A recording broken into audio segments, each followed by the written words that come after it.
भारत के वीर सैनिकों, पाकिस्तानी सेना ने भारतीय प्रधानमंत्री को तोपों की सलामी दी है। 1999 में भारत के प्रधानमंत्री अटल बिहारी वाजपेयी की इस लाइन ने मानो -60 डिग्री में खड़े भारतीय सैनिकों में जोश सा भर दिया था। 1999 में हुए कारगिल युद्ध को आज पूरे 21 साल हो चुके हैं, पर कारगिल युद्ध के वीरों की कहानी आज भी आंखें नम कर देती हैं। खून जमा देने वाली सर्दियां और आसमान से आग बरसाती दुश्मन सेना। कुछ ही देर में एक नारा गूंजा, रामचंद्र जी की जय, और दुश्मनों पर तो मानो काल ने दस्तक दे दी।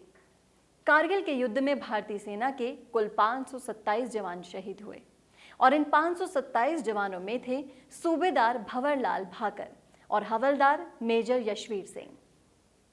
1972 में भारत और पाकिस्तान के बीच शिमला समझौता हुआ और इस समझौते में दो टूक फैसला हुआ कि सर्दियों के समय दोनों देशों की सेनाएं जम्मू कश्मीर के बर्फीले स्थान को छोड़कर कम बर्फीले स्थान पर चले जाएंगे।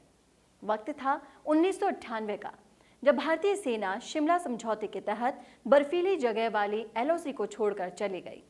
तभी करीब 5000 सैनिकों के साथ पाकिस्तानी सेना ने LOC पर बनी तोलोलिंग टॉप, टाइगर हिल, राइनो होल समेत इंडिया गेट, हेलमेट टॉप, शिवलिंग पोस्ट, रॉकी नोब और 4875 बन्ना टॉप जैसी सैकड़ों भारतीय पोस्टों को धोखे से कब्जा कर लिया। वक्त बीता और समय आया 1999 की गर्मियों का, जब भारतीय सेना दोबारा अपनी पोस्टों पर गई तो पता चला कि पाकिस्तानी सेना ने 3 इन्फेंट्री ब्रिगेड कारगिल के करीब 400 चोटियों पर कब्जा जमा लिया है। इस कब्जे में पाकिस्तानी सेना ने डुमरी से लेकर साउथ ग्लेशियर तक करीब 150 किलोमीटर तक का कब्जा कर रखा था। 4 मई 1999 को भारतीय सेना को इस बात की पुष्टि हुई और भारतीय सेना के 5 जवानों का एक गश्ती दल दुश्मन सेना ने पकड़ लिया। कई दिनों की भयंकर यातनाओं के बाद 5 भारतीय सैनिकों की हत्या कर दी गई। इस निर्मम घटना के बाद भारतीय सेना ने अपनी सीमा को खाली करने के लिए एक ऑपरेशन शुरू किया, जिसे ऑपरेशन विजय नाम दिया गया। इस ऑपरेशन विजय में भारतीय सेना के सामने एक सबसे बड़ी चुनौती थी ऊंची चोटियों पर दुश्मन का कब्जा। मतलब आप इसे यूं समझिए कि अगर दुश्मन सेना ऊपर से एक पत्थर भी फेंके तो भारतीय सेना पर गोली की तरह लगता था, और नीचे से अगर भारतीय सेना गोली भी चलाए तो दुश्मन को नुकसान पहुंचना बहुत मुश्किल था।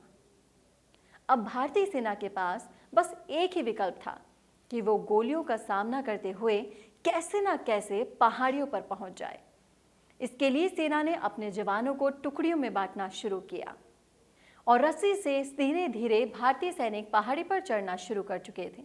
और इन्हीं टुकड़ियों में थे राजस्थान के नागौर जिले के थेबड़ी गांव के वीर सपूत भंवरलाल भाकर। भंवरलाल भाकर भारतीय सेना की 2 राजपुताना राइफल्स में सूबेदार थे। तोलोलिंग पर बने दुश्मन के 11 बंकरों में से एक बंकर को नष्ट करना भंवरलाल भाकर की जिम्मेदारी थी। कारगिल युद्ध में जिंदा बचे एकमात्र महावीर चक्र विजेता नायक दिगेंद्र कुमार बताते हैं कि जब उन्होंने दुश्मन के पहले बंकर को नष्ट किया तो बंकर में से जोर जोर से आवाज आने लगी, या अल्लाह, काफिरों का हमला हुआ है। बंकर धूं धूं करके जलने लगा और नायक दिगेंद्र के पीछे 250 कमांडो और आर्टिलरी टैंक ने भी मोर्चा संभाले हुए थे। भंवरलाल भी पूरे जोश से भरे होने के कारण दुश्मनों को मार गिरा रहे थे। गोलियों का सामना करते हुए भंवर सिंह जैसे ही दुश्मन के दूसरे बंकर की तरफ बढ़े, तभी कहीं छुपे हुए दुश्मन ने भंवर सिंह पर वार कर दिया। हमले में भंवर सिंह को 3 गोलियां लगी, एक बाह में, एक पैर में और एक सीने में। पर इसके बाद भी भंवर सिंह रुके नहीं, बल्कि शेर की तरह दहाड़े, भारत माता के सपूतों, वीरों, दुश्मनों को मारो और कब्जा कर लो, और दुश्मनी सेना की तरफ बढ़ गए।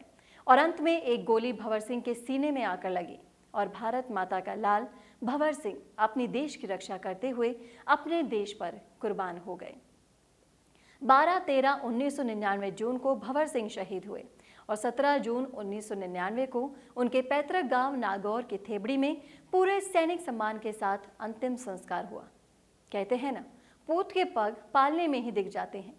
जाट पत्रिका में अक्टूबर 1999 के अंक में प्रकाशित लेख से जानकारी मिली है कि भंवरलाल भाकर ने मोर्चे पर रवाना होने से पहले बड़ी खुशी से कहा था कि देश के लिए कुछ कर गुजरने का सुनहरा मौका मिला है। भूराराम भाकर भंवरलाल के पिता ने बताया कि उनके बेटे ने कारगिल में रवाना होते समय एक बात कही थी और उससे मुझे लगा था कि उसे अपनी शहादत का आभास हो गया था। भंवरलाल ने चलते हुए कहा था कि देश की रक्षा के लिए सबसे पहले फौजियों को ही बलिदान देने का मौका मिलता है। अब जब मौका आया है तो मैं हरगिज पीछे नहीं हटूंगा और अपने प्राणों की बाजी लगाकर देश की सीमाओं की रक्षा करूंगा। तो कुछ ऐसे थे भारत के वीर भंवरलाल भाकर, जिन्हें मरणोपरांत वीर चक्र से भी सम्मानित किया गया।